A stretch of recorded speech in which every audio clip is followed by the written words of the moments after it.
Hello बच्चों, आज हम सीबीएसई बोर्ड एग्जाम 2022 से 2023 के लिए एमसीक्यू करने जा रहे हैं। और बेटा ये एमसीक्यू आपके डिटरमिनेंट्स चैप्टर से हैं और सारे बहुत ही बढ़िया एमसीक्यू है। टाइप वाइज करवाऊंगा, एक जैसे नहीं करवाऊंगा। जैसे क्वेश्चन एग्जाम में आ सकते हैं उस टाइप के क्वेश्चन में यहां पे लेके आया हूं। ठीक है, तो ये पहला जो क्वेश्चन है ये बहुत ज्यादा इंपॉर्टेंट है, इसको आप समझिएगा। बोल रहा है कि given that A is a square matrix of order 3। ए आपका कोई स्क्वायर मैट्रिक्स है 3x3 ऑर्डर का। ठीक है, और बोला है कि ए का डिटरमिनेंट -4 है। बेटा ये मॉडुलस नहीं है, ये ए का डिटरमिनेंट, ये ध्यान दीजिएगा। ए का डिटरमिनेंट -4 है, तो डिटरमिनेंट एक नंबर होता है, वो नेगेटिव भी हो सकता है, पॉजिटिव भी, कुछ भी हो सकता है ना। ठीक है, तो यहाँ पे नेगेटिव है डिटरमिनेंट की वैल्यू, ना कि मॉडुलस की। ए का डिटरमिनेंट -4 है और आपसे पूछा है कि एडजॉइंट ऑफ ए का डिटरमिनेंट बताओ।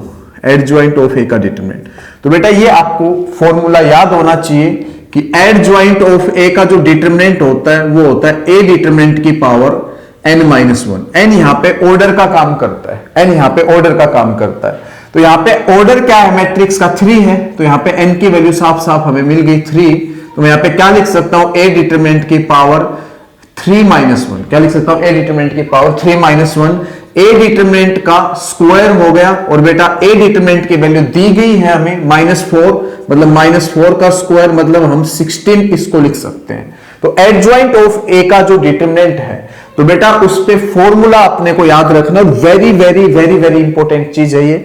और बेटा इसकी जो वैल्यू आई सोल्व करके वो 16 आई, जो ऑप्शन डी में है। तो बेटा डी ऑप्शन फिलहाल सही होता है। तो यहां पे मैं हर टाइप का आपको एमसीक्यू करवाने वाला हूं, आप एक एक क्वेश्चन को देखिएगा, बहुत ज्यादा हेल्प मिलेगी। तो बच्चों नेक्स्ट क्वेश्चन देखते हैं, और ये नेक्स्ट क्वेश्चन सीबीएसई ने 2021 से 22 वाले सेशन में एग्जाम में दिया था। तो काफी इंपॉर्टेंट क्वेश्चन है, और जैसे पिछले सालों में क्वेश्चन आए वैसे क्वेश्चन अब की बार आने की उम्मीद है। तो बेटा टाइप समझ लीजिएगा, अच्छे से सारी टाइप मैं करवा रहा हूं। बोल रहा है कि गिवन दैट ए आपके पास कोई मैट्रिक्स है और वो स्क्वायर मैट्रिक्स है, 3x3 ऑर्डर का है, ए का डिटरमिनेंट -7 है। ए एक मैट्रिक्स आपके पास 3x3 ऑर्डर का, और उसका जो डिटरमिनेंट दे रखा है वो -7 दे रखा है, उसका डिटरमिनेंट -7 दे रखा है। Then the value of this expression where aij denotes the cofactor of elements aij, है ना। ए जो कैपिटल aij है वो किसको दिखा रहा है? कोफैक्टर को दिखा रहा है। किसके कोफैक्टर को? स्मॉल aij एलिमेंट के को। ठीक है, तो बताना है भाई इसका वैल्यू क्या होगा। तो सिग्मा i = 1 2 3 है, तो जहां i है वहां पे आपको पहले 1 भरना है। तो a12 कैपिटल A12, अब प्लस करके 2 भरना है। A22 कैपिटल A22, अब प्लस करके 3 भरना है। A32 और कैपिटल A32, ये आपको करना है। अब इसकी वैल्यू बतानी, इसकी वैल्यू क्या होगी। तो बच्चों आपको पता हो ये एक फॉर्मूला होता है डिटरमिनेंट निकालने का, है ना। डिटरमिनेंट की वैल्यू निकालने का ये एक फॉर्मूला होता है। ये डिटरमिनेंट की वैल्यू निकालने का एक फॉर्मूला होता है अगर किसी रो या किसी कॉलम के एलिमेंट्स की मल्टीप्लाई, पहले तो मैं रो की बात करता हूं, किसी रो के एलिमेंट्स की मल्टीप्लाई उन्हीं के कोफैक्टर के साथ कर दी जाए और जोड़ दिया जाए तो डिटरमिनेंट की वैल्यू आती है। ऐसे ही किसी कॉलम के एलिमेंट्स की मल्टीप्लाई, मैट्रिक्स में जितने भी कॉलम है किन्हीं कॉलम के एलिमेंट्स की मल्टीप्लाई उन्हीं के कोफैक्टर्स के साथ करके जोड़ दिया जाए तब भी डिटरमिनेंट की वैल्यू आती है। तो यहां पे मेरे को कौन सा कॉलम या रो नजर आ रहा है? A12, A22 और A32, ये मेरे को सेकंड कॉलम नजर आ रहा है ना। सेकंड कॉलम देखो, मैं आपको मैट्रिक्स बनाता हूं बकायदा। A11, A12, A13, A21, A22, A23, A31, A32, A33। तो यहां पे मैं कर क्या रहा हूं बेटा? मैं देख पा रहा हूं कि मेरे पास ये जो एलिमेंट्स है, ये जो एलिमेंट है ये अपने सेकंड कॉलम के, और सेकंड कॉलम के एलिमेंट्स की मल्टीप्लाई सेकंड कॉलम के कोफैक्टर्स के साथ ही कर रखी है और जोड़ रखा है। तो इसका मतलब हमें इस ए मैट्रिक्स के डिटरमिनेंट की वैल्यू मिल रही है ना। तो ये क्या है भैया? ए का डिटरमिनेंट है। इसका मतलब ये क्या है? ये ए का डिटरमिनेंट है। इसका मतलब ए का डिटरमिनेंट, और ए का डिटरमिनेंट दे रखा है हमें -7। तो इस एक्सप्रेशन की जो वैल्यू आई बेटा वो -7 आई। इस एक्सप्रेशन की जो वैल्यू आई वो -7 आई, मतलब बी ऑप्शन करेक्ट है। काफी अच्छा क्वेश्चन था, है ना, काफी अच्छे कॉन्सेप्ट पे था। तो बेटा ध्यान से देखिएगा, नेक्स्ट क्वेश्चन की तरफ बढ़ते हैं। इसका आंसर -7 है। तो इसमें नेक्स्ट टाइप देखते हैं। आपको एक मैट्रिक्स दिया गया और उसके एडजॉइंट ऑफ ए का ट्रांसपोज पूछा है। ध्यान दीजिएगा, एडजॉइंट ऑफ ए का ट्रांसपोज पूछा है, ना कि एडजॉइंट ए। ठीक है भैया, एडजॉइंट ए हमें निकालना आता है। एडजॉइंट ए क्या होता है कि मैट्रिक्स के कोफैक्टर्स निकालेंगे और उसका एक मैट्रिक्स बनाएंगे।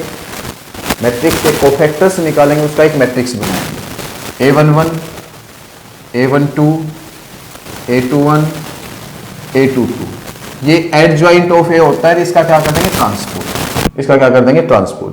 पहले एडजॉइंट ऑफ ए निकालते, फिर उसका ट्रांसपोज करेंगे। एडजॉइंट ए क्या होता है कि मैट्रिक्स के कोफैक्टर्स का ट्रांसपोज करना पड़ता है। पहले तो मैट्रिक्स के कोफैक्टर्स निकालते, फिर उसका एक मैट्रिक्स बनता है, उसका क्या करना पड़ता है? ट्रांसपोज। कोफैक्टर मैट्रिक्स बोल दो सीधा सीधा। एडजॉइंट ए मतलब कोफैक्टर मैट्रिक्स निकालो और उसका क्या कर दो? ट्रांसपोज। तो कोफैक्टर निकालते हैं। कोफैक्टर निकालना हमें बहुत अच्छे से आता है। अगर इसका A11 निकालेंगे तो ये खत्म 7 आएगा, 7 आएगा। A12 निकालेंगे, इसका कोफैक्टर निकालेंगे, ये खत्म -11 आएगा, पर साइन चेंज होके +11 बन जाएगा। क्योंकि जब ओड होगा, मैं A12 की बात कर रहा हूं, जब ओड होगा एलिमेंट का सम ओड होगा, एलिमेंट का सम ओड होगा तो हम माइनस एक्स्ट्रा लगाते हैं। ठीक है, माइनस एक्स्ट्रा लगाते हैं तो +11 हो जाएगा। अब इसमें भी ओड तो है, A21 आएगा ही, है ना। A21 एलिमेंट, इसका कोफैक्टर A21 होता है, तो सम ओड अब भी ओड है, तो ये खत्म 5 आएगा, पर उसके साथ माइनस लगा देना। इसमें इवन है A22 में इवन होता है बेटा, 2 जमा 2 4 होता है, इवन होता है। तो ये खत्म 2 आएगा, इसका ट्रांसपोज कर देंगे तो एडजॉइंट ए आ गया। ये आपका एडजॉइंट ए आ गया 7 11 -5 2। अब आपको इसका ट्रांसपोज करना था, आपको इसका ट्रांसपोज करना था, तो बच्चे यहां पे गड़बड़ कर देते, खाली एडजॉइंट ए बताया थे, वो भी कहीं ना कहीं ऑप्शन में मिलेगा, पर आपको तो इसका क्या करना था? ट्रांसपोज। जब इसका ट्रांसपोज करोगे तो कितना आएगा? 7, पहली रो पहला कॉलम बनेगा, पहली रो पहला कॉलम बनेगा, दूसरी रो दूसरा कॉलम बनेगा। 7 -5 11 2, ये ऑप्शन सी में है। ऑप्शन सी बेटा बिल्कुल राइट होता है, ऑप्शन सी बिल्कुल राइट होता है। और जो बच्चा ट्रांसपोज नहीं कर रहा होगा, है ना, भूल जाए ट्रांसपोज करना, तो फिर आप समझ सकते हो कितनी भारी गड़बड़ हो जाएगी। उसका आंसर तो ये आ जाता। तो ऑप्शन सी बेटा फिलहाल करेक्ट है। तो मैं हर टाइप का क्वेश्चन करवाऊंगा।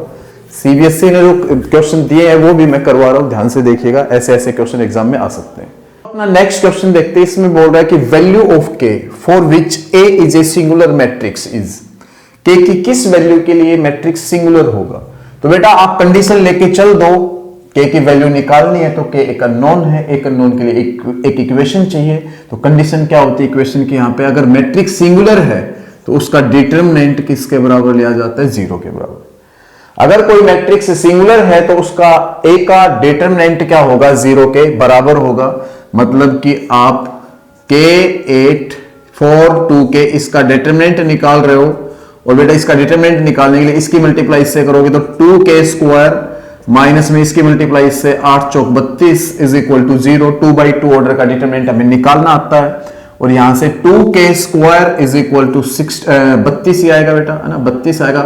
इसका 32 आया, इधर गया तो ये k² इज इक्वल टू 16 आ गया, k² इज इक्वल टू 16 आ गया, और k की वैल्यू आई +-4। बेटा k की वैल्यू क्या आई? +-4। तो यहां पे आपका ऑप्शन सी करेक्ट होता है। तो ये भी एक अच्छी टाइप है कि जब मैट्रिक्स सिंगुलर होता है, जब मैट्रिक्स सिंगुलर होता है तो उसका डिटरमिनेंट क्या होता है? 0 के बराबर। उस कंडीशन का यूज किया है, इस पे से भी क्वेश्चन आ सकता है। आगे बढ़ते हैं तो बच्चों नेक्स्ट क्वेश्चन देखते हैं। काफी बढ़िया क्वेश्चन ये भी बोल रहा है कि given that A is a non singular matrix. बेटा यहाँ पे ए एक नॉन सिंगुलर मैट्रिक्स है, मतलब ए का जो डिटरमिनेंट है वो नॉट इक्वल टू 0। ठीक है, ऑर्डर 3 का है, ए किस ऑर्डर का है? 3 का है, 3/3 का है, और सच दैट आपको एक कंडीशन दी है कि a² is equal to 2a।